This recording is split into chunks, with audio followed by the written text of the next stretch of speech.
You may have heard of K-beauty or J-beauty. Now there is a new wave emerging from China, C-beauty. Its cosmetics industry is gaining attention overseas, fueled by social media. And analysts say winning consumer trust will be key to its long-term success. CNA's Rebecca Metteo with this report, part of our week-long deep dive into China ahead of the nation's most important two-sessions meetings. From earth-toned latte looks to new Chinese-style aesthetics, and even boiled water makeup for the understated natural finish, C-beauty trends have taken social media by storm. Constantly, I'm seeing new trends, new products, and new brands emerging from the Chinese market. Turning interest into action, 26-year-old Xu Meicheng traveled from Singapore to Shanghai last year. She enrolled in a 5-month course, learning various makeup styles, including the latest in C-beauty. Lessons cost around $3,700. Graduates earned a certificate, and some land opportunities with major brands like Disneyland. I've already been wanting to move forward with the goal of being a professional makeup artist, but I think the resources here is amazing. So that's why I'm here in China instead of anywhere else. At home, Chinese cosmetic brands dominate the country's $141 billion beauty market, making up nearly 60% of total sales last year.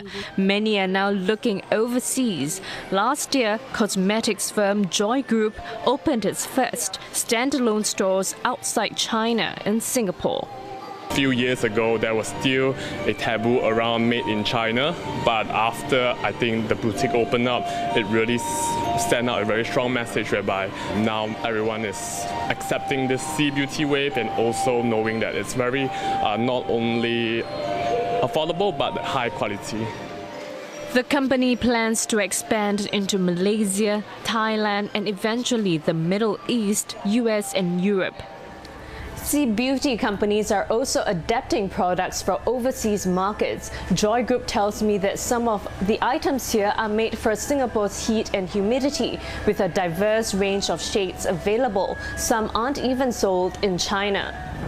In the first 8 months of 2025, China's cosmetics exports rose nearly 12% year-on-year to more than $5 billion, marking a third straight year of double-digit growth. While broader weakness in China's domestic consumption overall has played a role, analysts say the overseas push is largely strategic as competition intensifies at home and demand picks up across emerging markets. Overseas demand is growing fast, but still smaller in absolute terms. Chinese domestic market is still dominant. It is still gaining its traction in the Southeast Asian market, Japanese market. Joy Group says it has seen triple-digit growth globally. It began overseas sales in 2021, starting with e-commerce platforms and later through retailers like Watsons in Singapore. K-beauty is still the largest in scale for us, whilst the Western brands perform strongly in our premium skincare. So what stands out with C-beauty is that it is its newness. It's very active on social media, and we also feel that there's actually a lack of physical presence.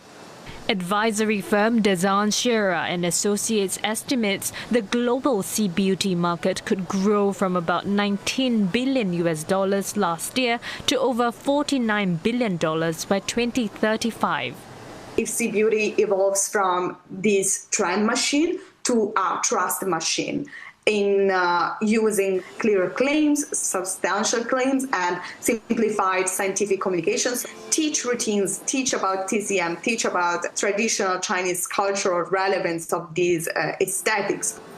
Analysts say the next wave of C-beauty could include wellness-focused products, blending skincare, health, and lifestyle. Rebecca Metteo, CNA, Singapore. For more insights, let's bring in David Zhang, an analyst with Trivium China, a research firm specializing in China's political economy. Well, thanks for joining us this evening, David. So let's just start with how China seems to be pushing outwards very aggressively from EV, makers to beauty brands. We're seeing this aggressive expansion. Walk us through, how is this wave of expansion different from what we saw in the past?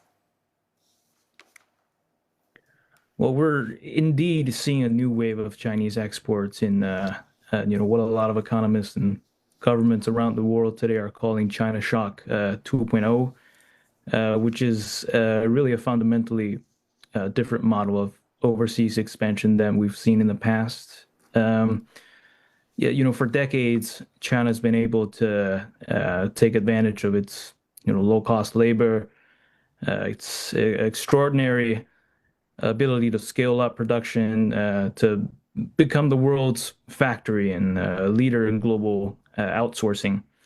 But its primary exports during that time were, low-end manufactured goods, such as textiles, toys, consumer electronics that are, usually assembled for foreign brands. But the leaders weren't satisfied with simply being the world's biggest manufacturer of low-end products. Sure, David, but now there's this big uncertainty that's hanging over trade, and that's tariffs, of course, after that Supreme Court ruling. How does that change China's export outlook over the next year? How do you see it, change?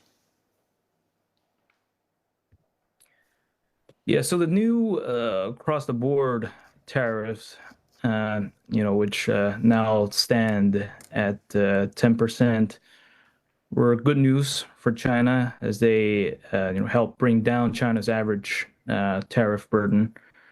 The same applies to any country that was singled out last year with a combination of reciprocal and other tariffs that exceeded 10%. So in simple terms, that just means we have a playing field that is slightly less tilted against Chinese exports. But there are many caveats, the biggest of which is that the U.S. still has a long list of tariffs, some of which known as Section 301 or Section 232 tariffs, which target a huge swath of Chinese goods as well as specific sectors. And in addition, you also have a long list of anti-dumping and countervailing duties. The U.S. Commerce Department recently just finalized its 205% tariffs on some Chinese materials using lithium ion batteries. So the key point being, none of those other tariffs were affected by the Supreme Court ruling, meaning Chinese industrial goods still face high duties on average. Right. So in terms David, of the immediate, I want to bring in the politics side of things, because trade is never just about economics, right? And Beijing has said time and time again that it will firmly safeguard its own interests. So if President Donald Trump does visit China next month, how do you see today's current trade tensions shaping the tone and perhaps the scope of any negotiation and talks? Well, the tone will probably still be one of, managing tensions and preventing escalation.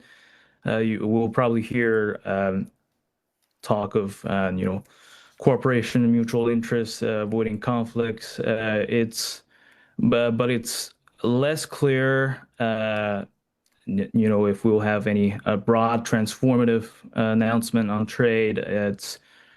We'll more likely have extensions of the existing trade ceasefire that was agreed to when the leaders met in Korea in October. So Beijing's goal is fundamentally about stability, right? More predictable external environment for Chinese exports, preferably in the long run.